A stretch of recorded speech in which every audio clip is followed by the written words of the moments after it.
Nathan, you said that Alexis had been a recruit in the Altis Armed Forces.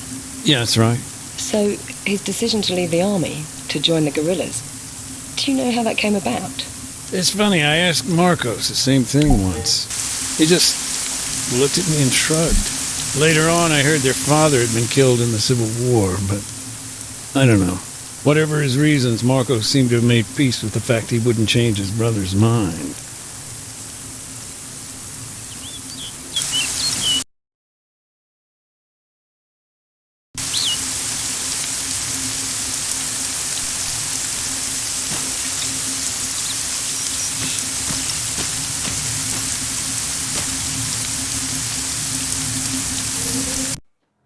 You know, Alexis' house, his workshop, it was like something from another time.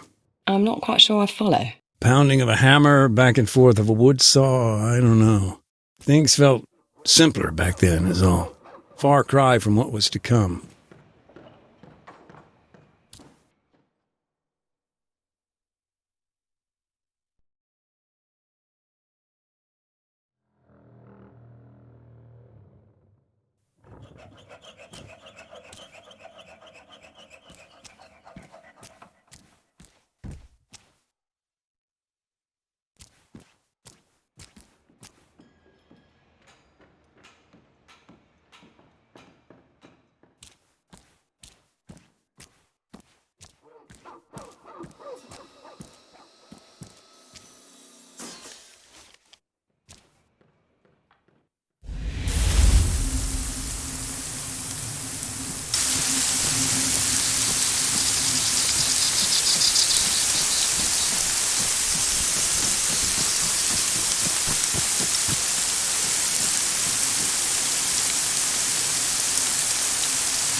I remember there used to be a cafe here once.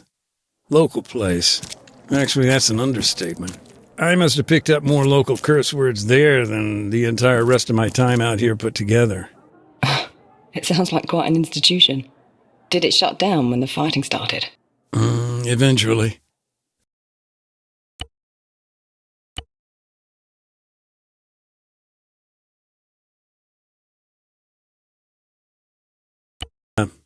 Didn't have much love for the government. I remember he used to charge the local soldiers double, called it a tourist tax. And one night he was bundled off in the back of a truck. Never saw that guy again.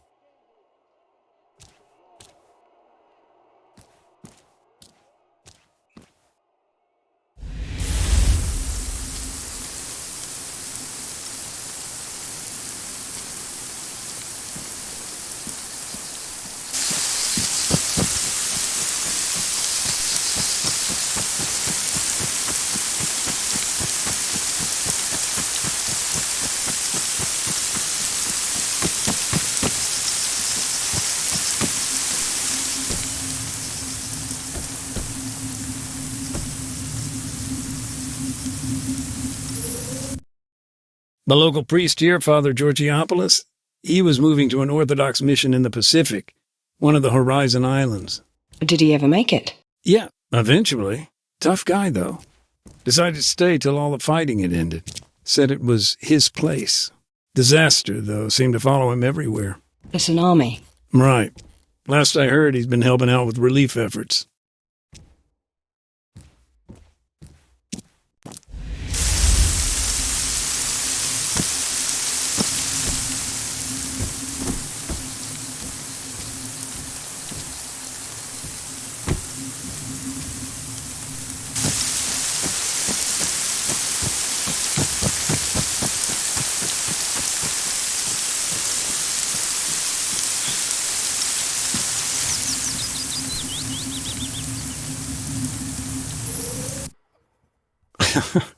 Strange to think kids once played here. I assume the town was evacuated at some point. Oh yeah, early on. Many folk left as soon as the ceasefire started to fall apart. Others fled when all those leaflets came. Just a handful of people were here for the end.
You know, when I joined IDAP, we were a pretty small outfit.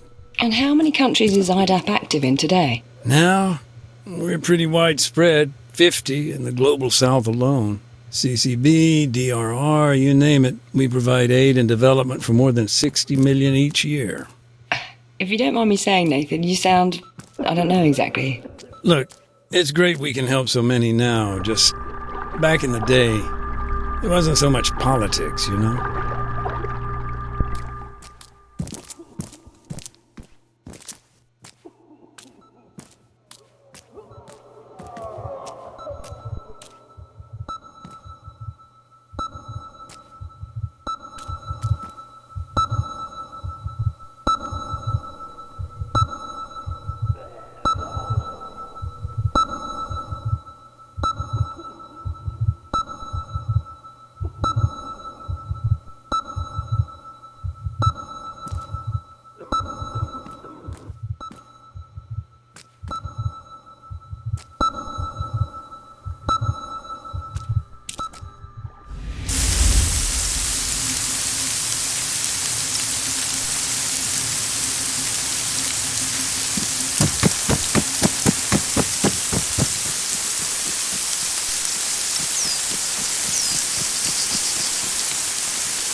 Those earthquakes you mentioned, weren't there some fairly bad ones not so long ago?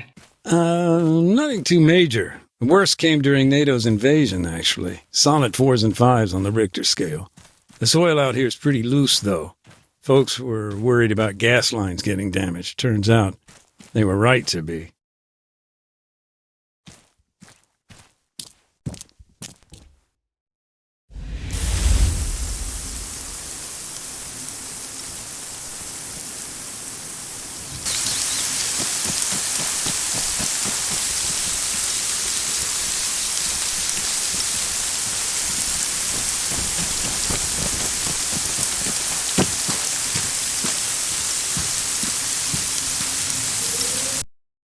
The Army's offensive against the town.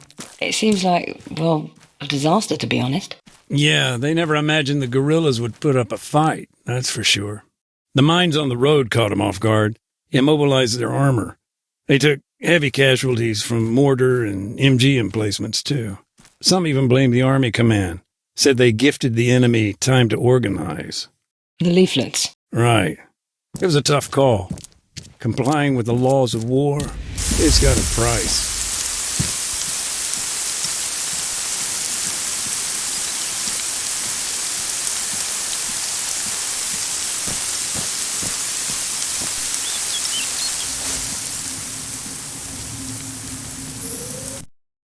The siege of the town? My notes suggest it lasted for 2 weeks. How could that be? Divine intervention. Pardon me? No, just the weather. Got in their way. Weeks of thick cloud cover blanketed the town.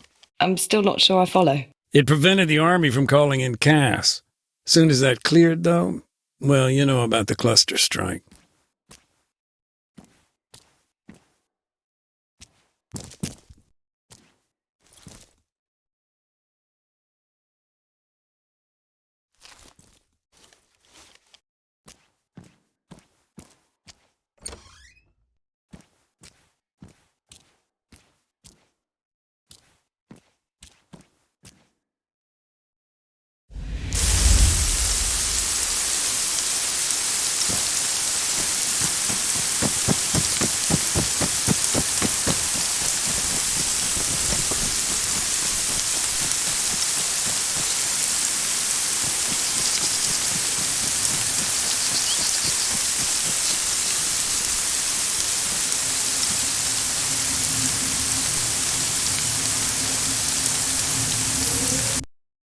I've been meaning to ask, after NATO pulled out, when CSAT stepped in, how did that affect your work? Day to day? I mean, CoinOps stepped up, but honestly, things were already sliding that way, even with NATO at the helm. For the most part, CSAT were mindful of our activities. Brutal, no doubt, but at least clinical. Whole thing felt like one big PR exercise for them.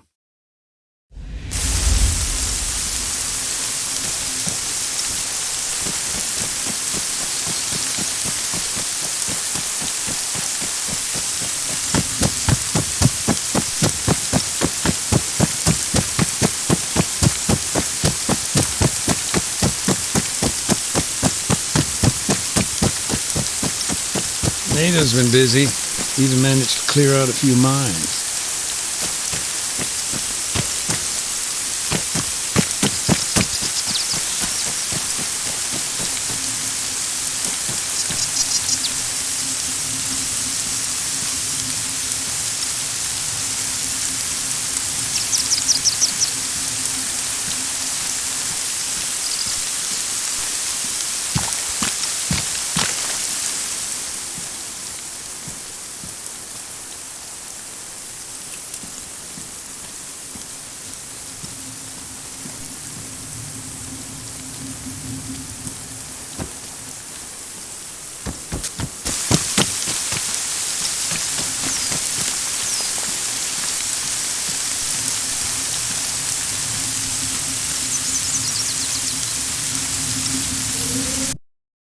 Nathan, correct me if I'm wrong, but didn't IDAP and NATO share some common goals? The training, for example.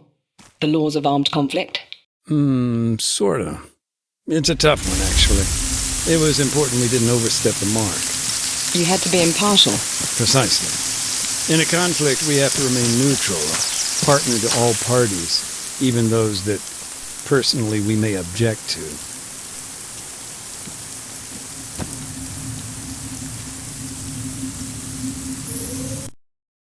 You mentioned that IDAP worked with a local mechanic. How did that come about? Hollywood might call it serendipity, but I don't know. He just saved our ass one time, and then another, and so the story goes. There wasn't much special about his setup, but guy knew the difference between a crankshaft and a tire iron. He was good at what he did then. There wasn't much he couldn't fix. Never asked for a receipt, though, if you know what I mean.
I'm just catching a little downtime at the castle. Great views up here, you know. No problem. Maybe you've got time to chat. Sure, welcome break, actually. Do you know who built it? The castle? Not exactly. Thing was built sometime around the end of the 9th century. Arabian warlords. But I mean, they only occupied a much older site. It was a Phoenician fortress before that. You know, during the first of the Punic Wars, the Romans laid siege to it 6 long years. That's some time. Did they capture it? In a way. The defenders wound up ceding it to Rome, some later treaty. And then, well, it gets even more complicated. I must say you're quite the historian, Nathan. Who, me? No, I'm just a parrot. My wife, she sends me all these books, teaches history back home. A professor, actually.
I often read articles about war and video games, the digital battlefield and such. What's your view? My view? Usually flat on my belly, few inches away from high explosives. I'm just messing with you, Kate. That's the reality these days. In many ways, it's become so, I don't know, sanitized. A few pixels on a screen, a drone in the air, and a guy sitting somewhere on the other side of the world, ready to click a button.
If there's one thing I remember about a Lexus, it was the guy's pickup truck.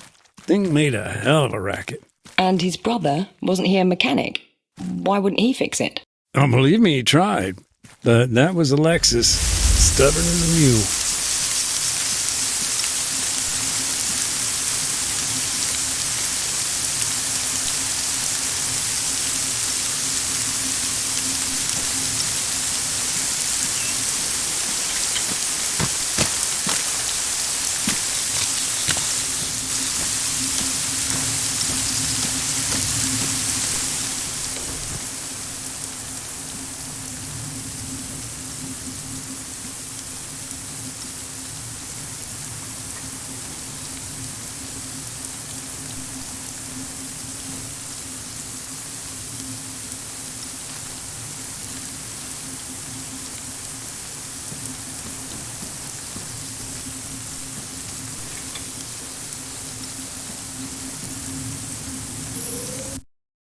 If I'm not mistaken, I'm actually in Alexis' place. He lived just above his workshop. What's it like now? Not great. The guerrillas really did a number on it. I don't think you'd ever guess this was once someone's home.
You know, I keep on hearing about the guerrillas, the problems they posed, but it's not quite clear. Are they a sizable force?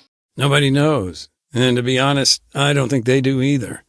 It's uneven, inconsistent across the country. I mean, they got cells operating across Alta, Stratus too, but in terms of actual numbers, it's hard to say.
Remember the government's drive on renewables? Oh, I suppose so, yes. Wind and solar power, wasn't it? Anything that qualified for an EU grant, really. Anyway, during the offensive, the siege of the town, the army pulled the plug. They cut the power. Yeah, wrecked some brand new turbines. Really? And now? Are they repaired? Yeah, almost. We're still off the grid. Kinda slows things down.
Our guys here, they didn't get much rest. Always on the go, 24/7.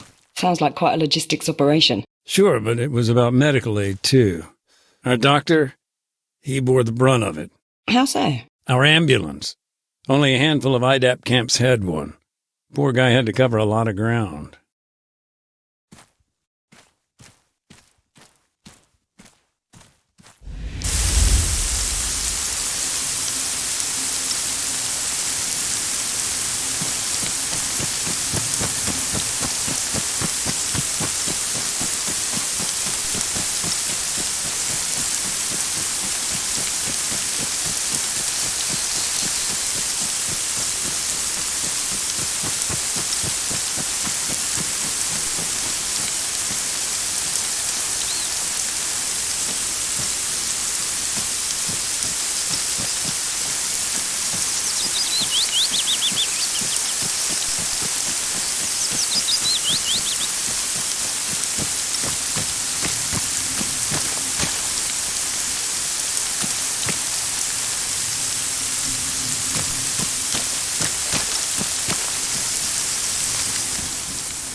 Folks here, they'd seen some pretty bad stuff during the Civil War.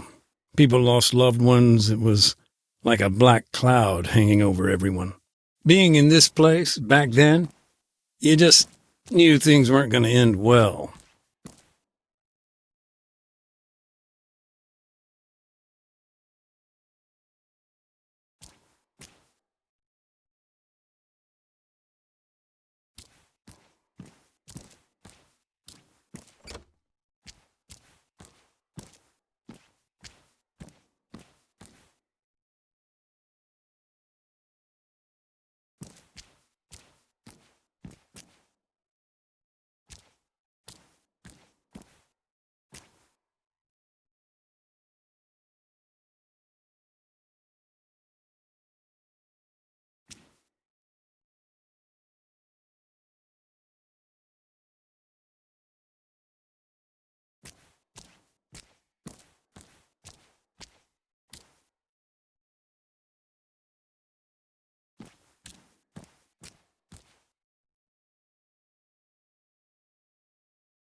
Do you know Mark Cole, Kate? Our foreign correspondent, yes, of course. I met him out here just before the ceasefire failed. That sounds about right. Mark's been toing and froing since the coup back in 26.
Special type, too. Very distinctive. Remnants of the firefight. The one you've been telling me about. That's right.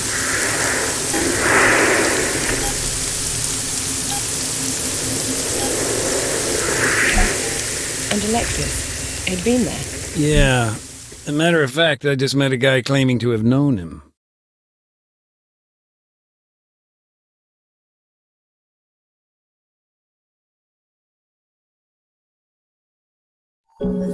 So, this firefight, it was...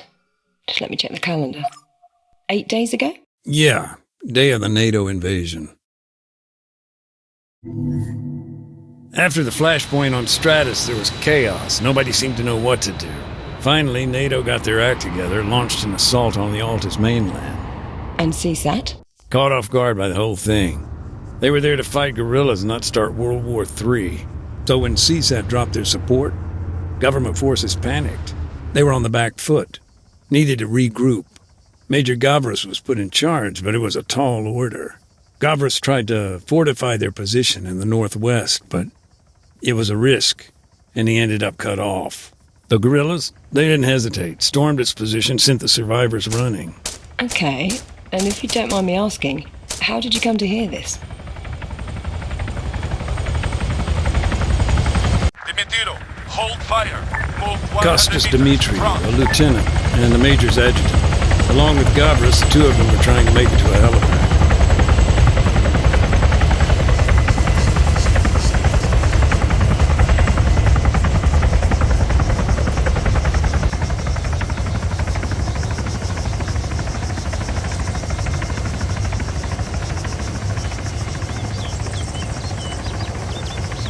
Move 200 meters front.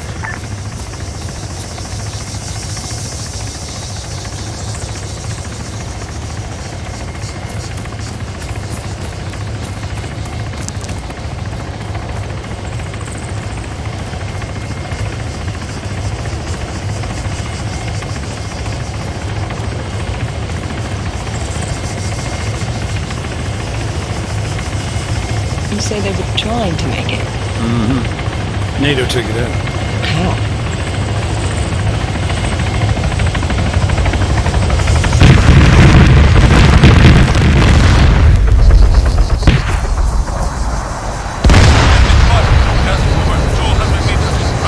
Tank buster. At that point, they had air supremacy. Caught it on the hop. Did they have another plan? Not exactly, but they decided to make a stand at the church.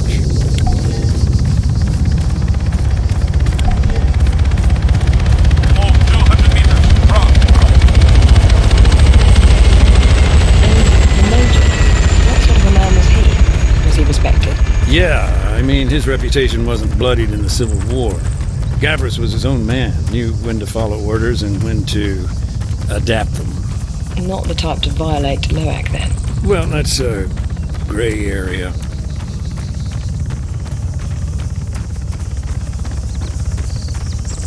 Enemy! Helicopter, 400 meters northwest.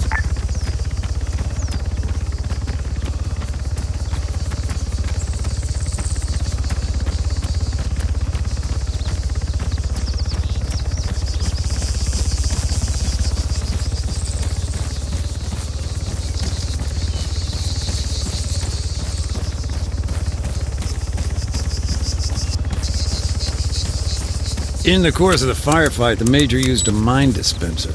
You can think of it like a portable minefield.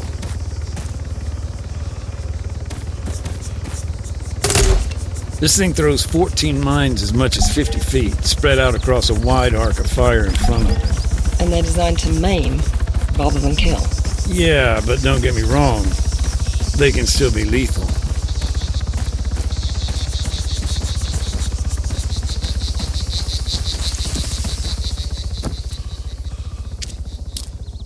The Major ordered Custis to place mines too.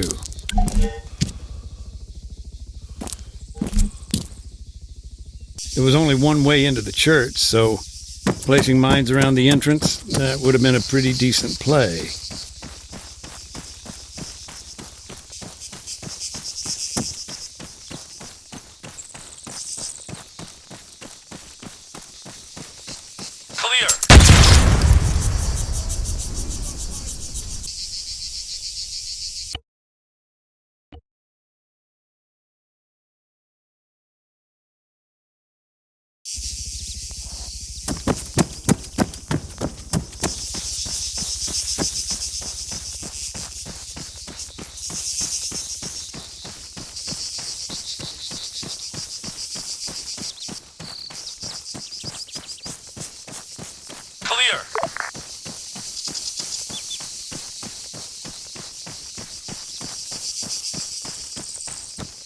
Car, 400 meters, northeast. Hostiles! Dimitiru, attack that truck, northeast. Truck, 400 meters, northeast.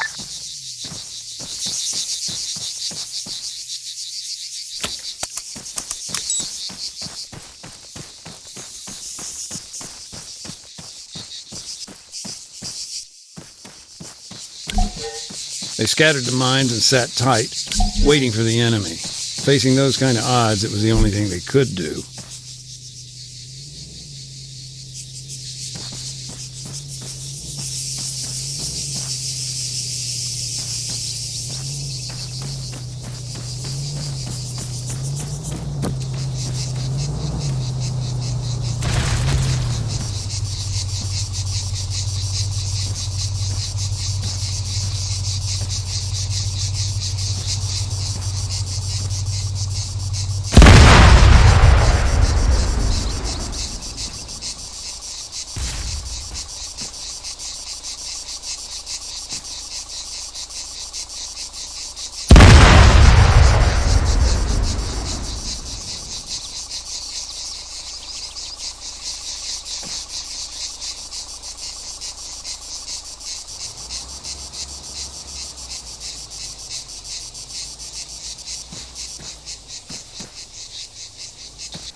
Dimitiru, attack that truck, right up ahead.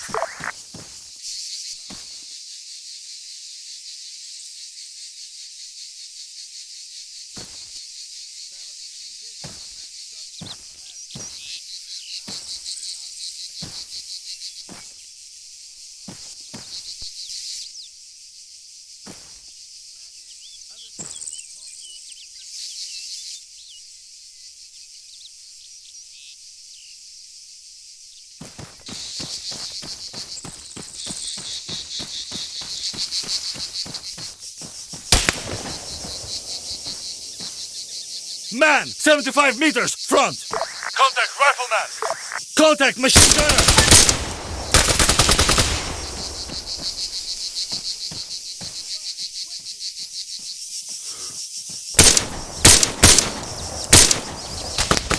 Contact man! I've got him!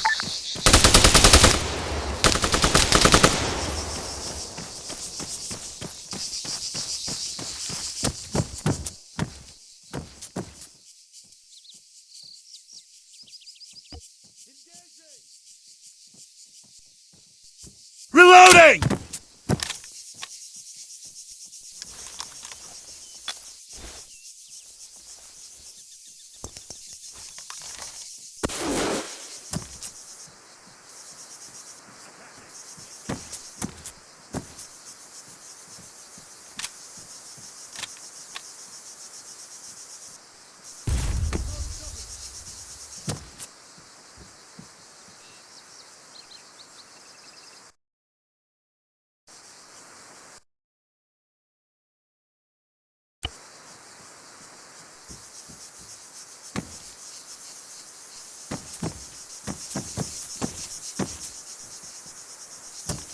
Dimitiero, engage that machine gunner to the right of us.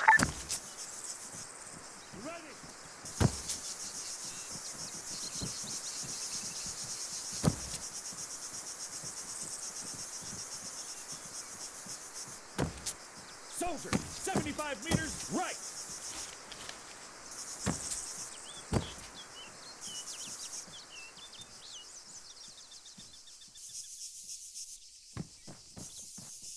Engaging target.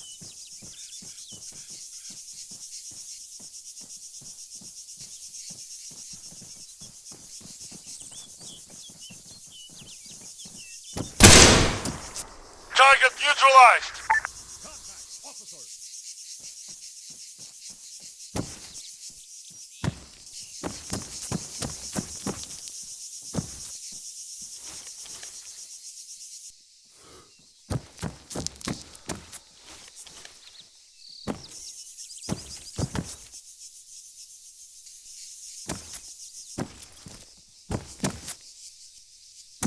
Understood. Waiting.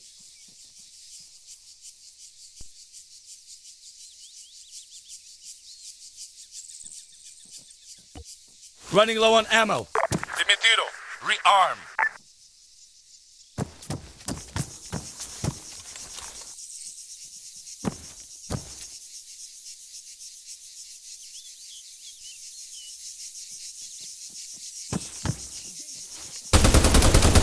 Contact rifleman. Engaging.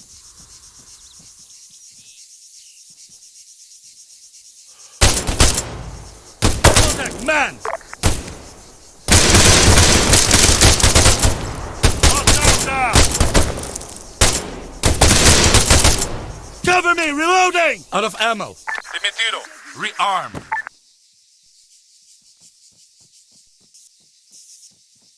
Finally, 300 message meters, came. right. Second helo was inbound. They dispatched another. Yeah, it was a risk, sure, but government forces were in free fall and the major was important. They just had to get to a different LZ before reinforcements turned up and cut them off.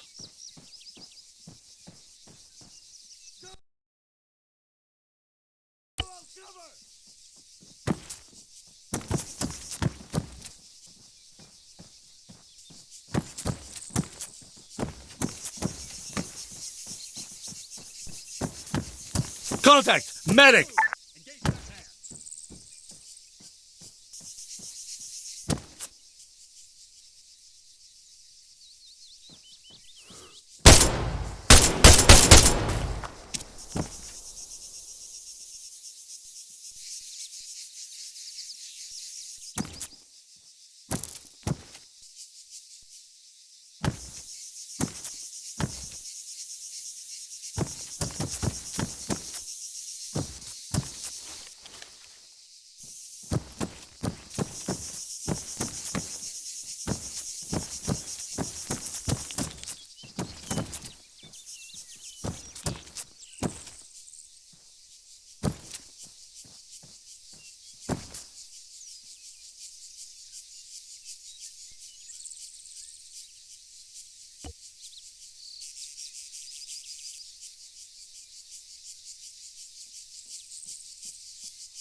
contact, Matt!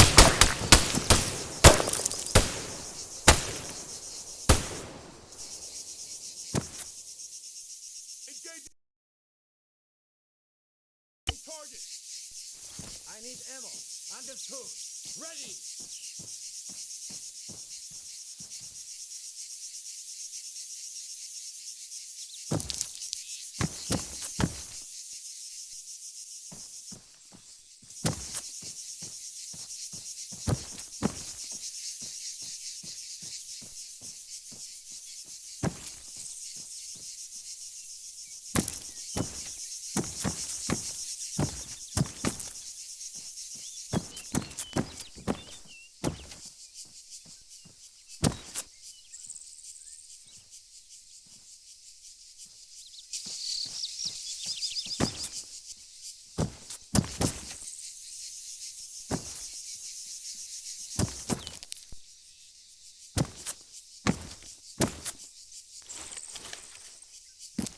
Cover me.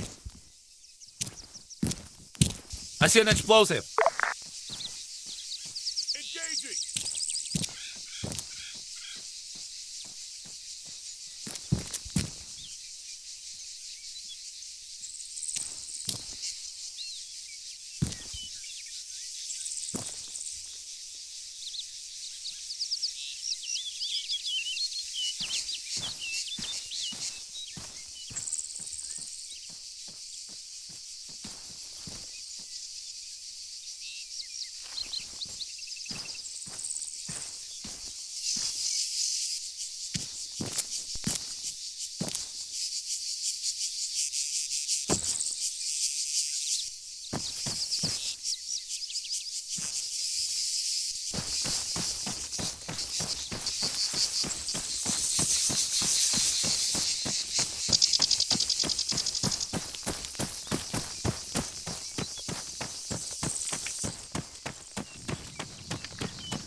Talk to me about the Major.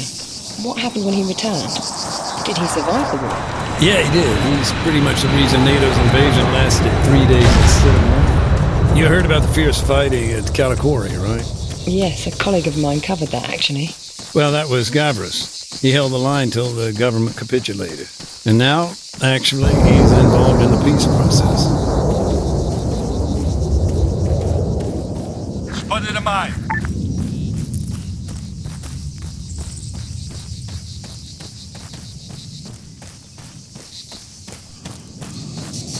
Dimitiru, target that truck. Right flank.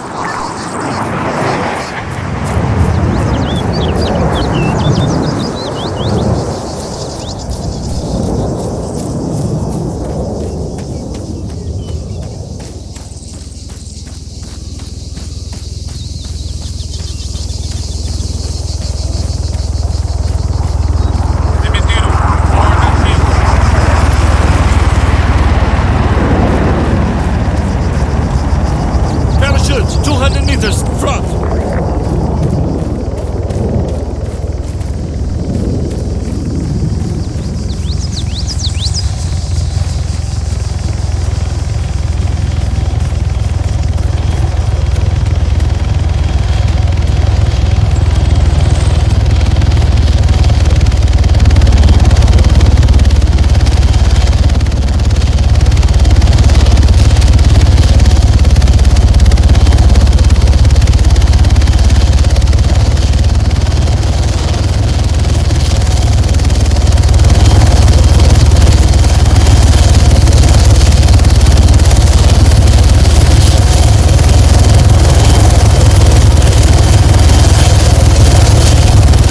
And Costas, how did your paths cross? I'm still a little unclear. Oh, Lieutenant Dimitriu. He came to IDAP, to our camp. The AAF provided us with information on the mines. The guy was a wreck, but his training had kicked in. He documented the minefields. Well, as best he could. But for Marcos, it was already too late. He'd already found one. Poor bastard. Did Costas explain what happened to the others? Those wounded by the mines and the firefight? No, he got out of there pretty quick from the sounds of it. Andy, though, my colleague here, he reckons some of them were rescued by a NATO response team. Okay. You've mentioned Alexis was with the guerrillas. Do you know what became of him? No, his fate's unknown, but I can only imagine he's dead, buried somewhere. Some unmarked grave, like so many others.